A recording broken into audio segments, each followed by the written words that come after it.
Hello and welcome to another Shark Bites. And today we're going to be talking about FINA points. Now, to be fair, I know nothing about it.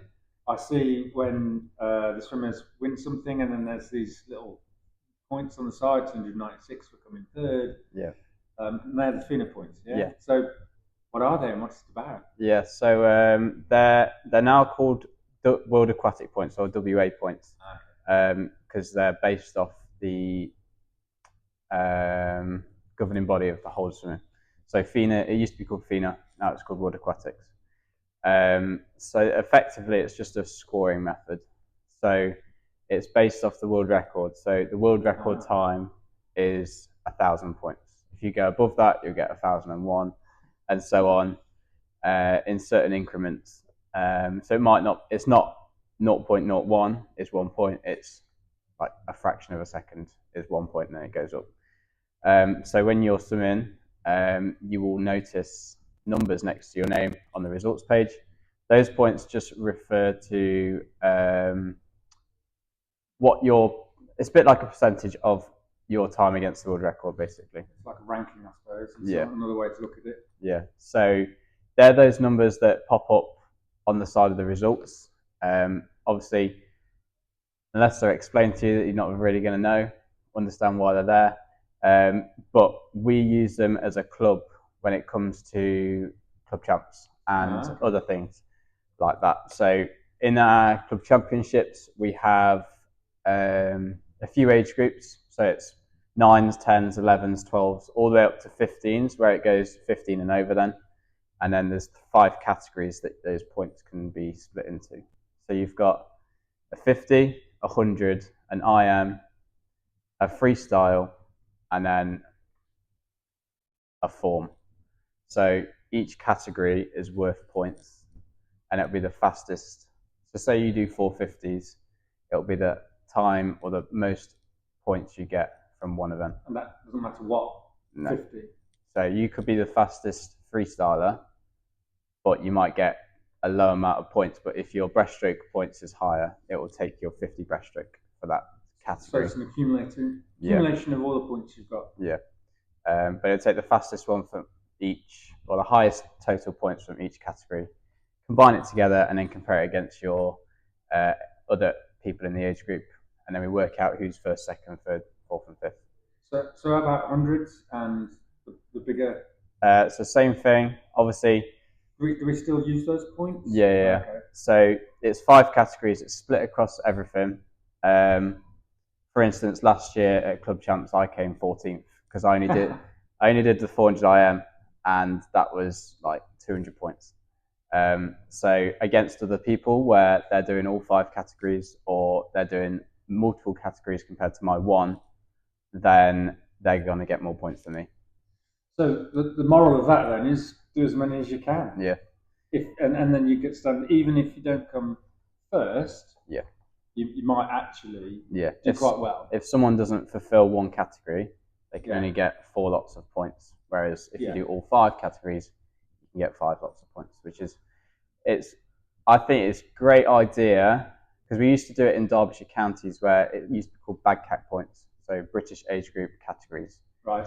And it used to take the same categories and it used to work out like a ranking of all the top swimmers. So you would do as many events as you could within those categories, and then it would like rank you in Derbyshire against those category reports. So it was quite nice to see, and it also means like if you are really good at sprinting and not very good at long distance, it kind of balances out. So you become more of a overall athlete at a young age, rather than being a really, really good sprinter and getting 600-700 points, and then on the hundreds only getting 100-200 points. But in general, the rest of the season, they don't mean anything really, do they? No, there's a few competitions that we do take part in where they'll award points for the top club, or there will be top overall swimmers where those awards will come into play. But those points, other than that kind of stuff, isn't really. It's just kind of a marker to where you are on the world record. And for 50s, you're going to be close to the world record because the margin of difference is less, whereas over more distance, these elite athletes can hold their pace for a lot better, and their top end speed can be prolonged for a lot longer throughout the race. Oh, we'll have to find another way to use these points somehow. Yeah. Yeah. Sounds good. It's a little confusing, but at the same time, now that you've explained it, actually it's fairly simple, really, isn't it? And the majority of the time, there's not a lot going on with them. It just opens up another kind of way of viewing swimming. So obviously, there's a lot of time-based. Well, it's a time-based sport. Like if you've got a really fast time on the board, you've swum quite well. It's just another way to look at those results in a different way, rather than going, "Oh, I haven't beaten 30 seconds on the 53." It's just another way to look at it. Like, "Oh, I got 500 points." Cool. Okay, and we've been obviously. Are we now in the last stages of our cycle? Yeah. So it's cycle 3 of the season. So we're coming towards the end. But I haven't seen you about as much as I thought I would, considering it's towards the end and we've got stuff coming up. So what have you been up to? So I was lucky to be selected for the regional camp for the East Midlands this year. Nice. So I've done that for 3 years in a row now, and it's quite a good learning experience for me. But we also, so the way it works is the top 36, maybe 40 swimmers in the East Midlands go to these development days, work on it was mainly IM focus, so they work on all 4 strokes still, because they're 14 this year. So it's a day where it's specific to those swimmers, top 36 in the East Midlands pretty much. 18 boys, 18 girls, so it's quite a nice split. And we went to Repton. There's a lane coach, so I was one of the lane coaches, and the head coach, James Stannard, was there. Nice. He ran it, and we kind of just led the lane, took the sessions. So do you bring any of that back into here, all of this?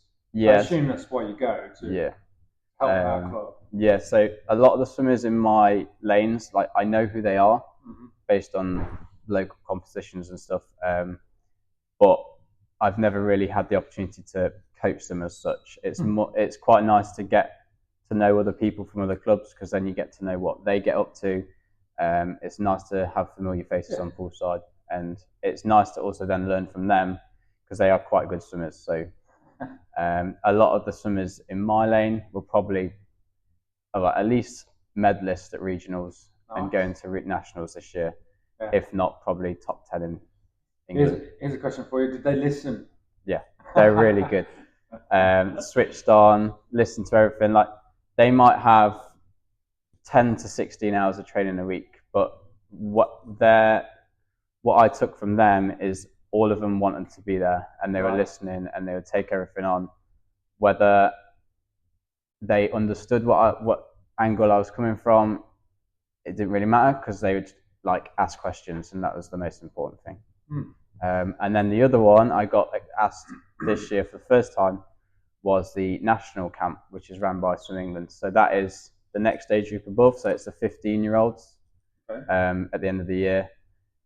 And they focus more on their individual strokes. So it's more specific to them. So I had the freestyle sprint lane, and they come from all over the place. So there's 4 of those camps in the UK.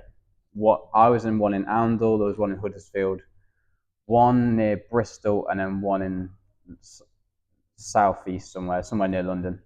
But that was a new learning curve for me. Just to that lot of swimmers were a lot more physically there. They were more switched on. They were obviously faster because they're a bit older. And I was, as much as they were learning from me, I was learning a lot from them as well, which is quite nice. So, but you have to be the elite of the elite to go on these camps? So for the regional camp, you have to be in the top 18 in your age group for the 200 IM. So it's based on the 200 IM, effectively. They seed it from that. Strokes. Yeah, makes sense. And I think it's long course as well. So 200 IM long course. And I think they pick it from the rankings throughout the year. Okay. And then the national one, that is more based on specific strokes. So if you're quite a high scorer on 100 free or 100 back, you're going to be selected for that. So say if you've got again, going back to the World Aquatic points, if you've got 500 to 600 points on that, then you're more likely to be selected, because that's quite a high score for a 15-year-old. Right. So have we got any potential swimmers here that can do this? More than likely. We had 3 on the regional camp this year, right, which is a good achievement. But also just going into the national one, we're definitely getting there. And it's definitely something to aim for, because once you're on that pathway, it's kind of nice to start to explore different routes. And basically you get an input from different coaches then, which is like, as an athlete, you're getting the same input from the same coach all the time. Can get a little bit tedious, as much as they probably hate the sound of my voice already. It is nice to get input from other coaches, because they might see something different to me. And so it's good. And talking of elite athletes, how about our teams and Diddy League? Amazing, absolutely amazing. Yeah, so they're doing really well at the moment. So Diddy League, for Derbyshire and Nottinghamshire clubs, we have our own little junior league. We've just finished round 2 actually, and we came first, which was a nice little surprise.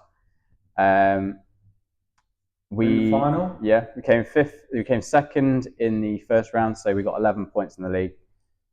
We're 2nd in the league at the moment, which is 2nd. Yeah, which is unreal. Yeah, it's amazing. And we're going into the final, which is next weekend, which I'm looking forward to. Fingers crossed we'll come out with a medal, which will be the first time ever. Yeah.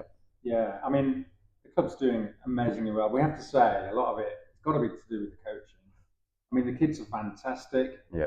Their heart and soul goes into it, don't they? And we've even managed, I think we're one of the only clubs to put in a B team as well. Yeah.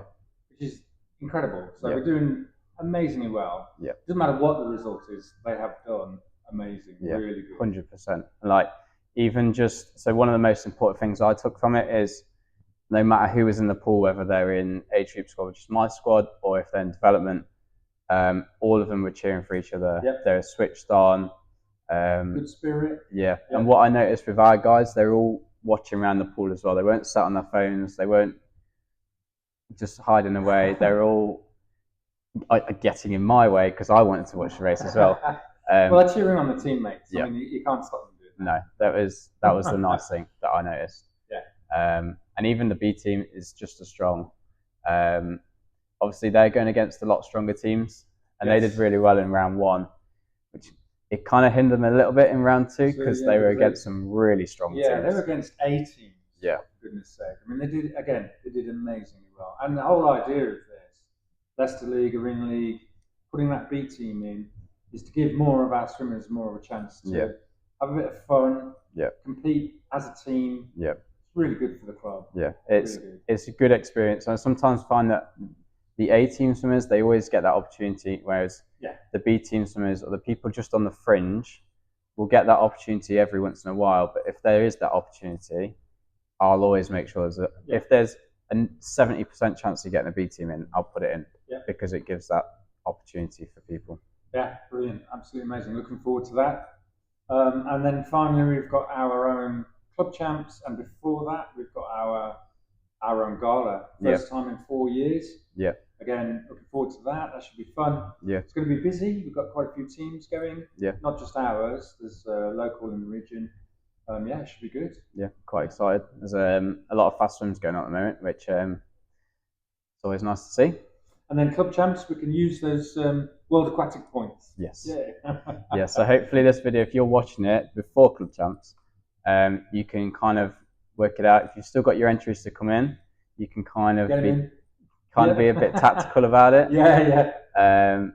But hopefully we just open that gateway up so you can start to understand them a little bit more, a bit easier. Club champs is great again. Yeah. It's another great team thing that we do, isn't it? Really.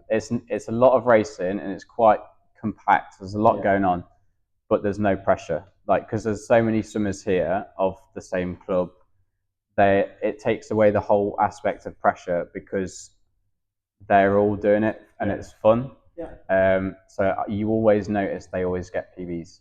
As an official, it gets quite stressy, I have to say. But yeah. As long as the stress is on the officials. Yeah, that's right. Brilliant. If you like our videos, please subscribe. Don't forget to So hit the bell, Yep. because that lets you know when there's more coming. Absolutely. We have some more coming. We will do another roundup before the end of the season. Yep. We've got some great ideas with other videos, haven't we? So Yep. there's definitely more to come. Hope you've enjoyed it. Is there anything else you want to say before we go? No, just keep it up. We've got probably 1 month left, so keep chilling up to training, getting those lengths in. Fantastic. Yeah.